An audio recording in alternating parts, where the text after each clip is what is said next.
maka itu bawalah ke dalam kubur amal soleh. Dalam Al-Quran tidak disebut dengan amal soleh kecuali dengan zikrullah. Zikrullah nama lain daripada amal soleh. Yang kedua, bawalah ke dalam kubur sahabat-sahabat yang soleh, teman-teman yang baik. Dan jangan bawa dosa, dan jangan bawa musuh.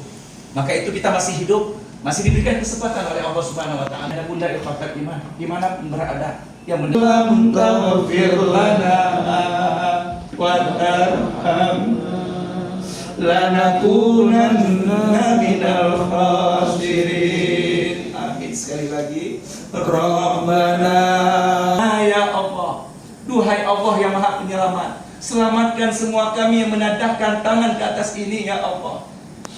Selamatkan Indonesia yang kami cintai ini ya Allah. Selamatkan Pancasila ya Rahman. Selamatkan NKRI ya Rahim. Selamatkan ayah ibu kami. Bagi ayah ibunya yang masih hidup, kami hanya mohon panjangkan umur ibadah, panjangkan umur taat kedua orang tua kami. Kami ingin kembali sahur bersama. Mudah-mudahan ayah ibu kami meninggal husnul khatimah.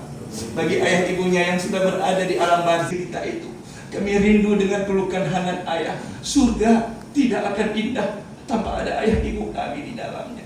Kami hanya mohon ya Allah, satukan kembali kami kelak di akhirat bersama Muhammad sallallahu Tabu min fadillah wazkurullaha katsiran la'allakum tuflihun. Bukan takun ayah. Kalau takun mudah-mudahan kalian bertakwa. Kalau tuflihun mudah-mudahan kalian meninggal husnul khatimah. Mudah-mudahan kalian selamat, sehat, bahagia. Mudah-mudahan kalian berjumpa dengan baik.